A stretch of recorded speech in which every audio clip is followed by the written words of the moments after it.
Like other operating systems, FreeBSD structures and orders its file system into multiple directories. The most important directory is root, and from that you will find other directories branching off.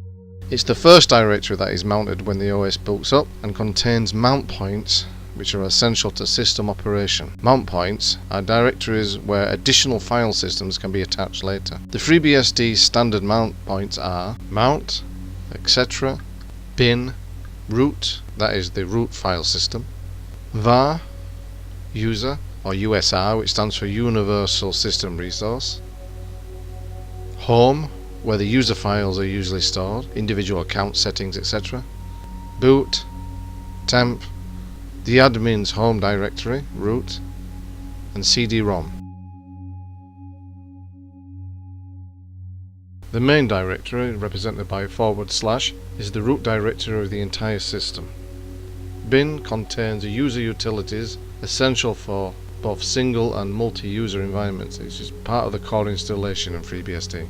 The boot directory contains programs and configuration files used during the booting sequence. The dev directory contains device nodes. The etc. or the etc. folder is where the system configuration files and scripts are kept. And within that you'll find subdirectories containing the defaults system configuration file. You'll find the configuration files in the mail subdirectory for mail transport agents, such as send mail. You'll also find the periodic subdirectory, which contains scripts that run daily, weekly and monthly via cron. And you'll also find the PPP, which handles telecommunication. The next directory branching off from root is the mount. It's usually an empty directory commonly used by system admins as a temporary mount point, but you can attach internal or external hard drives to that. Next is proc, which contains the process file system, or procfs, and it implements a view of the system process table inside the file system. The next directory is rescue, which contains statically linked programs for emergency recovery. Next up is root, which is the home directory of the root account. sbin, the temporary directory, contains temporary files which are usually not preserved across system reboot.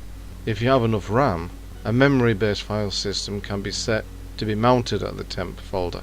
The USR directory contains the majority of user utilities and applications. The next directory branching off from root is var, where your log files and printer spool files are held. It is kept after a system reboot. For brevity and clarity, I have left out some details of the subdirectories to be found in some main directories such as user, and these include the bin, the include, the libdata, the libexec, the local, the object, ports, sbin, share and source. And further details of these can be found in the FreeBSD handbook for directory structure.